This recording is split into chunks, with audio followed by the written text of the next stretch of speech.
روز روز کی مار اور معمولی معمولی باتوں پر بےعزتی میرا مقدر بن چکی تھی۔ اب میری کوئی سہیلی بھی نہیں رہی تھی۔ اماں بھی سارا سارا دن سر پکڑے بیٹھی رہتی اور ہائے ہائے کرتی رہتی تھی۔ ابا سے کئی بار اماں کو ڈاکٹر کے پاس لے جانے کا کہا تو وہ کہتے، ارے اس سے کچھ نہیں ہوگا، یہ سارے ڈرامے کرتی ہے، اتنے سے سر درد سے کہیں مر نہیں جائے گی۔ اماں خود سے سر درد کی گولیاں کھاتی رہتی۔ اب اماں کے بال بھی جھڑنے لگے تھے، ان کے چہرے پر جھریاں گہری ہوتی جا رہی تھی، ان کی آنکھیں اندر کو دھستی جا رہی تھی، گہرے سیاہ ہلکے پڑ چکے تھے، ساری ساری رات درد سے تڑپتی رہتی تھی۔ اب تو ابا بھی کئی کئی دن گھر نہیں آتے تھے۔ میرا کوئی ننیال بھی نہیں تھا جس کے پاس اماں کو لے کر جاتی۔ اور ایک دن اماں نے مجھ سے کہا، اگر میں مر جاؤں تو میری اچھی بیٹی بن کے رہنا، کبھی اپنے باپ کے سامنے بولنا مت، تمہارے باپ نے دوسری شادی کر رکھی ہے، اس میں سے ان کے 2 بچے ہیں۔ بیٹی، میں اچھے سے جانتی ہوں تمہارا باپ ہم ماں بیٹی کو کیوں برداشت نہیں کرتے، لیکن تم کبھی اس گھر کو چھوڑ کر مت جانا، یہیں پڑے رہنا، دنیا بہت ظالم ہے میری بیٹی، اگر تو اس گھر سے نکلی تو باہر کی دنیا تجھے نوچ ڈالے گی۔ اماں مجھے سینے سے لگائے روتی رہی اور کہتی رہی، میری بچی، میں تجھے کبھی کوئی خوشی نہیں دے سکی، تمہاری پسند کا کھانا ایک بھی نہیں بنا سکی، لیکن تمہاری پسند کے ہیئر کلپ میں نے خرید لیے تھے، میری بیٹی کے بال لمبے ہیں۔ میں سب باتیں بھول کر اماں سے ہیئر کلپ مانگنے لگی۔ بیڈ کے نیچے سے ایک صندوق نکال کر اماں نے مجھے ہیئر کلپ دیا۔ اماں پھر سے وہی پرانے زمانے کے بیڈ پر لیٹ گئیں جس کو رسیوں سے جوڑ کر بنایا گیا تھا اور ایک موٹا سا گدا بیڈ پر ڈالا گیا تھا۔ میں اپنے بالوں میں ہیئر کلپ لگانے لگی اور بھاگ کر ماں کو دکھایا، اماں دیکھو کیسا لگ رہا ہے۔ وہ مجھے دیکھے جا رہی تھی لیکن اماں چپ ہو گئی تھی۔ میں اپنی ماں کا کندھا ہلانے لگی پر وہ آنکھیں نہیں چپک رہی تھی۔ میں بھاگ کر ہمسایوں کے گھر گئی، وہاں سے خالہ مجیدہ اور ان کا شوہر بھاگتے ہوئے آئے، اماں کے منہ پر پانی لگایا، چھینٹے مارے، اتنے میں ان کا بیٹا ڈاکٹر کو لے کر آ گیا اور ڈاکٹر نے بتایا کہ ان کی تو موت ہو چکی ہے۔ میں خالہ کے گلے لگ کر روتی رہی۔ میرا باپ تب آیا جب اماں کا جنازہ ہو چکا تھا، ان کے چہرے پر کوئی دکھ نہیں تھا۔ میری ماں کو گئے 3 دن ہو گئے تھے جب ابا ایک عورت اور 2 بچوں کو گھر لے آئے اور بولے، یہ تمہاری ماں ہے۔ ابا نے نہ جانے کب سے دوسری شادی کر رکھی تھی، ان کی بیٹی میری ہی ہم عمر تھی، وہ گوری چٹی تھی اور اس کا 7 سالہ ایک بھائی بھی تھا۔ میری اماں کو نہ جانے کون سا دکھ کھا گیا تھا جو ان کی موت ہو گئی۔ میں ابا کو ہی قصوروار سمجھتی تھی۔ اس عورت کو آج 2 دن ہو گئے مجھے کہتی، ارے کب تک ماں کا سوگ مناؤ گی، چلو گھر کے کام کرو۔ مجھے تو اماں کبھی گھر کے کام نہیں کرنے دیتی تھی۔ جب سے اماں فوت ہوئی تھی میں اسکول بھی نہیں گئی تھی، میرا اسکول بند کر دیا اور میری دوسری ماں مجھے گھر کے کاموں پر مارنے لگی۔ اسے دیکھا دیکھی میری سوتیلی بہن بھی مجھے کالی بولتی اور حکم چلاتی۔ ابا روز شام کو پھولوں سے بھرا شاپر لے کر آتے، ہمارے گھر میں گوشت بھی بننے لگا، چاول بھی پکنے لگے۔ میری اماں کے ہوتے ہوئے کبھی ہمارے گھر میں ایک پھل بھی نہیں آیا تھا۔ میرے ابا نے جس سے شادی کی وہ عورت زیادہ عمر کی نہیں تھی، اس کی عمر 30 سال ہوگی، لیکن وہ ماں کے روپ میں سخت اذیت پرست عورت تھی، مجھے چھوٹی چھوٹی باتوں پر مارتی۔ میری اماں کی ہر چیز پر اس کا قبضہ ہو گیا تھا، مجھے کھانا بھی صحن میں پڑی چٹائی پر دیتی۔ میرا باپ آرام سے اپنی بیوی بچوں کے ساتھ بیٹھ کر ہنستا کھانا کھاتا، میرا ہی باپ مجھے بھول چکا تھا۔ میں سر جھکائے پلاسٹک کی ٹوٹی ہوئی چٹائی پر کھانا کھاتی اور رات کو اسی چٹائی پر سو جاتی۔ جب ٹھنڈ پڑ جاتی تب بھی مجھے کچن میں ہی سونا پڑتا۔ ابا نے وہ کچن اب بنوایا تھا، ورنہ میری اماں نے تو کمرے کے ہی ایک حصے میں چولہا رکھا ہوا تھا۔ اماں کے جہیز کی پیٹی رکھی ہوئی تھی جس میں بہت سے برتن بھی رکھے ہوئے تھے۔ میری اماں بہت سلیقہ مند تھی، پیسے جوڑ جوڑ کر میرے لیے کپڑے بناتی۔ جس پنکھے تلے آج میری دوسری ماں اور اس کے بچے سو رہے تھے وہ بھی میری ماں نے اپنا پیٹ کاٹ کاٹ کر لگوایا تھا۔ ابا کا تو کبھی دھیان ہی نہیں گیا تھا گھر کی جانب۔ ابا گھر میں اپنے بچوں کے لیے ٹی وی بھی لے آئے تھے جس پر سارا سارا دن انڈین گانے سنے جاتے تھے، جس کی آواز باہر گلی تک جاتی۔ وہ ماں بیٹی ٹی وی دیکھتی، سو جاتی اور میں گھر کے سارے کام کرتی رہتی۔ میری عمر 17 سال ہو چکی تھی، میں گھرداری میں ماہر ہو گئی تھی۔ آج تک میری ماں بہن نے کسی کام کو ہاتھ نہیں لگایا تھا۔ میری سوتیلی ماں کہتی، ہمارا احسان مانا کرو جو تمہیں اتنے سالوں سے برداشت کر رہے ہیں، ورنہ جیسی تمہاری شکل ہے نا، تمہیں ایک دن بھی اپنے گھر میں برداشت نہ کروں اور گھر سے نکال باہر کروں۔ میرا سوتیلا بھائی گھر دیر سے آتا تھا، وہ غلط کاموں میں پڑ چکا تھا، اس نے گھر سے پیسے چوری کر لیے اور الزام مجھ پر لگا دیا گیا۔ میری سوتیلی ماں اور بہن نے مجھے بہت مارا۔ میرا بھائی پاس کھڑا رہا، اسے ذرا بھی ترس نہیں آیا تھا۔ میں جانتی تھی کہ پیسے اسی نے نکالے ہیں۔ میں اپنی ہچکیوں کو اندر ہی اندر دبا لیتی تھی۔ مجھے نیل پڑ چکے تھے، سارے جسم میں درد تھا۔ اس بات کا ابا سے ذکر نہیں کیا کیونکہ میری سوتیلی ماں جانتی تھی کہ پیسے اسی کے بیٹے نے نکالے تھے۔ ان 17 سالوں میں ایک بار بھی میرے باپ نے مجھے کبھی دیکھا تک نہیں تھا، کبھی مجھ سے پیار سے بات نہیں کی تھی۔ میں نے اپنا بچپن صرف 7 سال جیا تھا جب تک میری ماں زندہ تھی۔ جب میری سوتیلی ماں آئی، میرا بچپن بھی چھن گیا۔ میں ایک ملازمہ بن کر رہ گئی۔ ایک بوڑھی عورت تھی جس کی دکان تھی، وہ بھی پچھلے سال اللہ کو پیاری ہو گئی۔ میرا اب کوئی نہیں رہا تھا۔ میں اپنی ماں کو یاد کرتی اور روتی رہتی تھی اور سو جاتی۔ جس دن میں لیٹ اٹھتی، میری سوتیلی ماں مجھ پر پانی ڈال کر اٹھاتی، کبھی مجھے تھپڑ مار کر اٹھاتی۔ میرے باپ کو بھی مجھ پر ترس نہیں آتا تھا، کبھی اس نے پوچھا تک نہیں تھا کہ مجھے کسی چیز کی ضرورت تو نہیں ہے۔ جب مجھے میری رنگت کے تانے دیے جاتے تھے، مجھے مارا جاتا، میرا دل کرتا اس گھر سے بھاگ جاؤں۔ پھر اپنی ماں کی بات یاد آتی، بیٹی کچھ بھی ہو جائے تم نے اس گھر سے نہیں نکلنا، باہر کی دنیا ایک بھیڑیے جیسی ہے، تجھے نوچ ڈالے گی۔ ابا میرے لیے رشتے دیکھنے لگے، کئی لوگ گھر آتے پر مجھے دیکھ کر منہ پر ہی انکار کر دیتے۔ میرے کپڑوں پر جگہ جگہ پیوند لگے تھے، مجھے کبھی نئے کپڑے نہیں دیے گئے تھے۔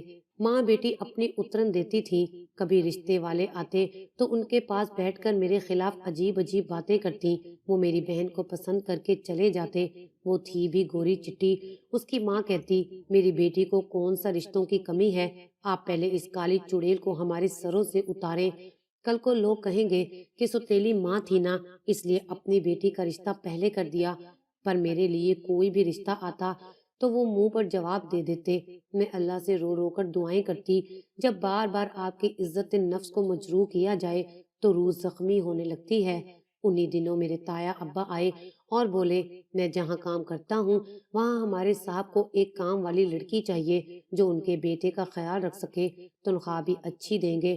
اماں نے پیسوں کی بات سن کر فوراً ہاں کر دی، کہا ارے اس کم بخت کو بھیج دے، 4 دن ہم بھی سکون سے رہ لیں گے۔ اگلے دن تایا ابا اور میرے باپ نے مجھے اس بڑے سے بنگلے میں پہنچا دیا اور خود واپس آ گئے۔ وہاں ایک بوڑھا آدمی رہتا تھا اور ایک کام والی تھی جو کھانا بناتی۔ میرا دل نہیں تھا یہاں رہنے کو۔ وہ کام والی بھی میرے رنگ پر ہنس رہی تھی، کہہ رہی تھی، ارے چھوٹے صاحب تو میرے کام میں نقص نکال دیتے ہیں، یہ تو کالی کلوٹی ہے۔ میری آنکھیں آنسوں سے بھر آئی تھیں۔ وہ بوڑھا آدمی اٹھا اور ابا کو ایک رقم دی۔ ابا کی آنکھیں چمک اٹھی تھیں۔ ابا مجھے چھوڑ کر چلے گئے اور وہاں مجھے رہنے کے لیے کمرہ دے دیا گیا جو اسی گھر کی بیک سائڈ پر تھا۔ مجھے اپنے کام کا نہیں پتا تھا، جب وہی کام والی کہنے لگی، آج تم آرام کرو، کل صبح تمہیں تمہارا کام بھی سمجھا دوں گی۔ اس دن کھانے میں بریانی تھی، میں کھا رہی تھی، میری آنکھیں آنسوؤں سے بھر چکی تھی، میں کھا رہی تھی اور ساتھ ساتھ رو بھی رہی تھی۔ اس دن میں چارپائی پر سوئی اور دیر تک سوتی رہی، کسی نے مجھے اٹھایا نہیں تھا۔ مجھے یہاں آزادی محسوس ہونے لگی تھی۔ نوکرانی نے مجھے کچھ کپڑے لا کر دیے کیونکہ میں گھر سے خالی ہاتھ آئی تھی۔ اس نے بولا، چھوٹے صاحب بہت صفائی پسند ہیں، انہیں وہ ملازم بھی اچھے نہیں لگتے جن کے کپڑے گندے ہوں۔ میں کپڑے بدل کر اس کے ساتھ چلی گئی۔ بڑے صاحب کے ساتھ ایک لڑکا تھا جو 20-25 سال کا ہوگا۔ اس نے مجھے سر سے پاؤں تک گھورا۔ وہ ایک خوبصورت نوجوان تھا۔ میں سر جھکائے کھڑی تھی جب اس لڑکے کے دادا نے کہا، شہزادی آج سے تمہیں صرف میرے پوتے شایان کا ہی خیال رکھنا ہے، اس کے کام کرنے ہیں، اس کے علاوہ تم نے گھر کے کسی کام کو ہاتھ نہیں لگانا۔ اس سے پہلے جو ملازمین یہاں آئے تھے وہ میرے پوتے کو چھوڑ کر لاپرواہی کرتے تھے۔ میں اب تک 10 نوکرانیاں بدل چکا ہوں۔ اس بار تمہیں تایا نے بتایا کہ میری ایک بھتیجی ہے جس کی سوتیلی ماں اس پر ظلم کرتی ہے۔ مجھے امید ہے تم شایان کا خیال اچھے طریقے سے رکھو گی۔ میں بول نہیں پا رہی تھی، وہ لڑکا مجھے گھور رہا تھا۔ اتنا بڑا گھر بھی پہلی بار دیکھا تھا میں نے۔ میں بار بار اپنا چہرہ صاف کر رہی تھی۔ وہ لڑکا چپ چاپ بیٹھا تھا اور اس دن سے میں اس کے کام کرنے لگی، اس کے ساتھ گھر کے پاس ہی بنے پارک میں جاتی۔ یہ ایک نئی دنیا تھی میرے لیے۔ میں بہت خوش تھی۔ مجھے یہاں کوئی کالی یا منحوس نہیں کہتا تھا۔ مجھے اس گھر میں رہتے 3 ماہ ہونے والے تھے۔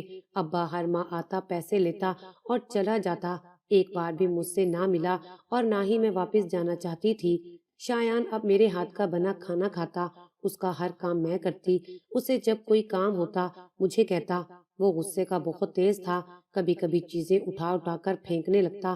ایک دن کچھ لوگ اس کے رشتے کے لیے آئے، لیکن انہوں نے شایان کو یہ کہہ کر ٹھکرا دیا کہ ٹانگوں سے معذور انسان کے ساتھ کسی کی بیٹی اپنی پوری زندگی بسر نہیں کر سکتی۔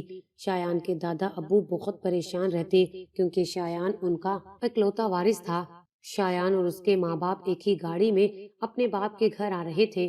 برا ایکسیڈنٹ ہو گیا۔ سب کو لگتا تھا کہ اب کوئی نہیں بچے گا، لیکن شایان بچ گیا اور وہ اپنی ٹانگیں کھو چکا تھا۔ اس کے دادا ابو پانی کی طرح پیسہ بہا رہے تھے۔ شایان کئی سال تک تو بول ہی نہیں سکا تھا۔ جس لڑکی سے شایان کی منگنی ہوئی تھی وہ بھی یہ کہہ کر چھوڑ گئی کہ معذور انسان کے ساتھ میں اپنی زندگی نہیں گزار سکتی۔ آج بھی جب لڑکی والے انکار کر کے گئے تو شایان بالکنی میں اپنی ویل چیئر پر بیٹھا تھا۔ میں اس کے لیے کھانا لے کر آئی۔ میں آج تک اسے مخاطب نہیں کر سکی تھی، پر آج وہ بول رہا تھا، مجھ سے کہہ رہا تھا، شہزادی، جب تمہاری ماں کی موت ہوئی تھی تمہیں کس نے سنبھالا تھا؟ میں اس کی بات سمجھ نہیں سکی اور وہیں فرش پر بیٹھ گئی۔ میں اپنی اوقات میں ہی رہتی تھی۔ میں نے کہا، چھوٹے صاحب، مجھے کسی نے نہیں سنبھالا۔ میرے باپ نے دوسری شادی کر لی اور پھر میں اسے سب کچھ بتانے لگی۔ وہ میری طرف دیکھ رہا تھا اور اس دن 7 ماہ میں وہ پہلی بار نارمل انداز میں مجھ سے باتیں کر رہا تھا۔ مجھے اپنے بارے میں بتا رہا تھا کہ کیسے اسے فٹ بال کا شوق تھا۔ وہ ساری دنیا گھومنا چاہتا تھا۔ ہماری باتوں میں کھانا ٹھنڈا ہو چکا تھا۔ اس نے ہاتھ بھی نہیں لگایا تھا۔ شایان کے دادا کمرے میں آئے تو اسے مسکراتا دیکھ کر آگے بڑھ کر اس کا ماتھا چوما، اس کا حال احوال پوچھا۔ میں بھی کمرے سے باہر آ گئی جہاں میرا باپ میری بہن کی شادیوں کے لیے پیسے لینے آیا تھا۔ مجھے دیکھ کر اس نے کسی خوشی کا اظہار نہیں کیا، چائے پی اور پیسے لے کر چلا گیا۔ میری ستیلی بہن کسی لڑکے کو پسند کرتی تھی، اب اسی سے شادی کرنے والی تھی، لیکن لڑکے والوں نے جہیز کی ایک لسٹ ابا کے ہاتھ میں تھما دی تھی۔ ابا ایک بیٹی کا گھر بسانے کے لیے دوسری بیٹی پر قرض بڑھا رہا تھا۔ شاید وہ چاہتا تھا کہ میں یہیں ایک نوکرانی بن کر رہوں، یہاں سے کبھی نکل نہ سکوں۔ مجھے میری بہن کی شادی پر بھی نہیں بلایا گیا تھا اور نہ ہی بتایا گیا۔ میں یہاں سے جانا بھی نہیں چاہتی تھی۔ میری شادی نہیں ہوئی تو کیا ہوا، کم از کم یہاں میں سکون کا سانس تو لے رہی ہوں نا۔ میں شایان کی ویل چیئر دھکیل کر پارک جا رہی تھی جب مجھے ٹھوکر لگی اور میں گر گئی، لیکن سڑک ڈھلوان کی مانند تھی۔ جیسے ہی میں نیچے گری، ویل چیئر تیزی سے نیچے جانے لگی۔ میں نے اپنے زخم کی پرواہ نہیں کی اور اس کے پیچھے پیچھے بھاگنے لگی، پر تب تک شایان گر چکا تھا۔ میرے پاؤں سے خون نکل رہا تھا۔ میں شایان کو اٹھا نہیں پا رہی تھی، لیکن وہ مسکرا رہا تھا اور اس کی مسکراہٹ میں ایک درد کی اذیت چھپی تھی۔ کبھی کبھی مجھے اس پر بہت ترس آتا۔ کتنا مشکل ہوتا ہے خود کو کسی ایسے روپ میں برداشت کرنا جس سے لوگ خار کھاتے ہوں۔ میرا رنگ کالا تھا پر میری ٹانگیں سلامت تھی۔ میں اللہ تعالیٰ کا شکر ادا کرتی، کم از کم میں کسی کے محتاج تو نہیں تھی۔ جب سے شایان کو دیکھا تھا مجھے خود کی قدر ہو گئی تھی۔ میرے ہاتھ پیر سلامت تھے اور شایان، اس کے پاس تو سب کچھ تھا، لیکن دنیا دیکھنے کے لیے ٹانگیں نہیں تھیں۔ وہ اپنی مرضی سے کہیں آ جا نہیں سکتا تھا۔ اسے ہر وقت کسی کے سہارے کی ضرورت تھی۔ شایان کے دادا نے جب شایان کے بازو پر چوٹ لگی دیکھی تو مجھے بہت باتیں سنائی۔ میں سر جھکائے سنتی رہی۔ وہ مجھے کہہ رہے تھے، ارے تمہارے پاؤں میں چوٹ لگی تھی، ہاتھوں پر تو نہیں نا؟ اگر میرے پوتے کو کچھ ہو جاتا تو میں تمہیں جان سے مار ڈالتا۔ میرا سر مزید جھکتا جا رہا تھا۔ مجھے نوکری سے نکال دیا گیا اور ابا مجھے لینے آ گیا۔ ابا کو کچھ نہیں بتایا گیا تھا، یہ بھی ان بڑے لوگوں کا احسان تھا۔ ابا پوچھتے رہے، اتنے سال کے بعد کیا ایسا ہوا جو ان لوگوں نے تمہاری چھٹی کروا دی؟ میں نے ابا کی مار سے بچنے کے لیے کہہ دیا، بڑے صاحب نے اپنے پوتے کے لیے ایک لڑکا رکھ لیا ہے، اب وہ اس کی دیکھ بھال اچھے سے کرے گا۔ میں تو بس چھوٹے صاحب کے چھوٹے موٹے کام کرتی تھی۔ گھر آ کر میرا دل نہیں لگ رہا تھا۔ میں اس ماحول کی عادی ہو چکی تھی۔ میری سوتیلی ماں کا آج بھی وہی رویہ تھا۔ میری بہن شادی کے دوسرے دن گھر آ کر بیٹھ گئی تھی کیونکہ اس کے شوہر کو موٹر سائیکل چاہیے تھی۔ مجھے واپس آئے 3 ماہ ہو چکے تھے جب ایک دن میری سوتیلی ماں کے کہنے پر ابا مجھے ریلوے اسٹیشن لے گئے اور کہا کہ تو یہاں بینچ پر بیٹھ، میں ٹکٹ لے کر آیا۔ مجھے کچھ نہیں معلوم تھا کہ اب ابا مجھے کہاں لے کر جا رہا ہے۔ صبح سے شام ہو گئی مگر ابا ٹکٹ لے کر واپس نہیں آیا تھا۔ میں سب سمجھ چکی تھی کہ میرے ساتھ کیا ہوا ہے۔ سب گھر والے مجھ سے تنگ آ چکے تھے۔ تبھی مجھے بیکار چیز سمجھ کر مجھے پھینک دیا گیا تھا۔ میں اپنی سوچوں میں بیٹھی تھی جب وہ عورتیں میرے پاس آ کر مجھے تسلی دیتے ہوئے اپنے ساتھ لے گئیں، لیکن میری ٹانگیں کانپنے لگی جب ایک بنگلے پر لے جا کر مجھے لال سوٹ پہنایا گیا اور پھر مجھ پر گھونگھٹ ڈال دیا گیا اور کہا آج اور ابھی تمہارا نکاح ہے، اور پھر زبردستی میرا نکاح کسی سے کر دیا گیا۔ میں نے گھونگھٹ اٹھایا تو میری جان ہی نکل گئی کہ میرا نکاح تو شایان سے ہو گیا تھا جس کے گھر میں کام کرتی تھی۔ شایان نے مجھے بتایا اسے پتہ نہیں تھا جب دادا ابو نے تمہیں نکال دیا تھا۔ شایان کئی ماہ ان سے ضد کرتا رہا مگر اس کے دادا ابو ٹالتے رہے، اور ایک دن شایان کے دادا ہماری شادی کے لیے خود ہی مان گئے، اور جب تمہارا باپ تمہیں کسی کے پاس بیچنے جا رہا تھا لیکن اس سے پہلے ہی ہم نے منہ مانگی قیمت انہیں دے دی۔ میں قدرت کے فیصلے پر آنسو بہا رہی تھی۔ شایان نے کہا یہ مت سمجھنا کہ میں نے اپنی معذوری کا فائدہ اٹھایا ہے، پر مجھے لگا کہ ہم دونوں کو بس ایک دوسرے کے سہارے کی ضرورت ہے، اسی وجہ سے میں نے تم سے نکاح کیا تاکہ اب کوئی ہم پر انگلی نہ اٹھا سکے۔ میں شایان کی ویل چیئر کو دھکیلنے لگی اور اس دن سے ہم دونوں کی زندگیوں میں بہاریں آ گئی تھیں۔